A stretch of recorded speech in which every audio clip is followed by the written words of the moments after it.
Bonjour, bonsoir à tous. Malheureusement, dans la nuit du 30 au 31 janvier 2025, au niveau donc du cimetière de la Trinité-sur-Mer, la tombe de Monsieur Jean-Marie Le Pen a été dégradée. Bien sûr, vous le savez tous, donc Monsieur Marine Le Pen il est mort à peu près il y a 3 semaines. Et à peine enterré, voilà qu'on dégrade sa tombe. Je trouve ça totalement honteux, injustifié, etc. Parce que quand quelqu'un est mort, il faut le laisser. Voilà, il faut le laisser en paix. C'est comme aujourd'hui, hein, beaucoup de cimetières catholiques, protestants, juifs, etc. sont aussi profanés. Et là, vous avez encore une fois des personnes qui vont aller profaner une tombe, en particulier donc celle de Monsieur Le Pen.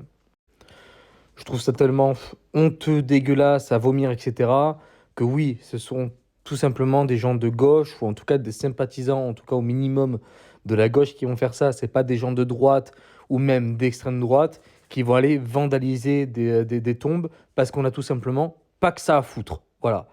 Euh, voilà, moi ça me surprend pas, mais voilà, ça me dégoûte en fait parce que justement, je me disais depuis qu'il est enterré, je me disais putain, c'est quand que sa tombe va être profanée. Et là, tout à l'heure, je tombe justement sur ça, comme quoi, ben, ça a été profané cette nuit. Je trouve que ces personnes-là ne devraient avoir aucun droit en fait. Voilà.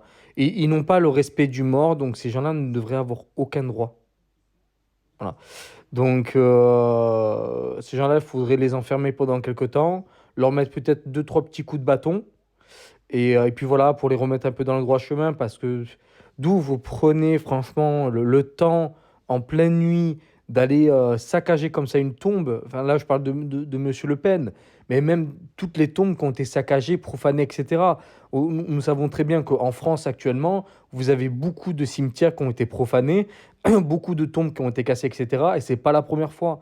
Et franchement, c'est dégueulasse, c'est écœurant. Voilà, ces gens-là, franchement, euh, il vaut mieux pas que des gens comme moi les chopent, parce que je vous jure, on leur casse les jambes. Voilà, on leur casse les jambes. Parce qu'au bout d'un moment, il y en a marre que ce soit toujours les mêmes qui cassent, toujours les mêmes qui font des profanations, des meurtres, des assassinats et tout ce que vous voulez. Enfin bref. Et que nous, la droite, on reste toujours gentil, toujours machin. Ben, peut-être à un moment donné, autant avoir l'image qu'ils ont de nous, devenir réellement méchants. Voilà. Voilà. Comme ça, au moins, ils auront de quoi se plaindre. Parce qu'actuellement, ils disent oui, mais c'est vous les violents, c'est vous les machins. Mais non, actuellement, c'est la gauche qui tue. C'est la gauche qui empêche comment dire, l'État de fonctionner. Parce que par rapport à comment il s'habille, je trouve ça honteux dans une assemblée. Qu'en plus, l'autre, il vient avec un drapeau là, de palestinien, je sais pas quoi, dans l'assemblée, c'est honteux aussi. Qui provoque, ils appellent à des manifestations, etc. Enfin bref, voilà, je ne vais pas m'étaler parce que ça m'énerve. Mais voilà, en tout cas, c'est toujours eux qui sont dans la violence, mais c'est nous, à chaque fois, qu'on dit c'est vous les violents. Enfin, c'est hallucinant. Donc voilà, donc peut-être un jour, à ce moment-là, on deviendra ceux qui veulent qu'on soit. Mais bon, j'espère pas en tout cas. Mais ces gens-là, voilà, ils méritent des coups de bâton parce qu'au bout d'un moment donné, profaner des tombes, que ce soit la tombe de Monsieur Le Pen ou d'autres personnes, c'est impossible. Impossible, quoi. Voilà, c'est pas normal. En tout cas, je vous remercie et n'hésitez pas à commenter, liker, partager, à vous abonner et à bientôt.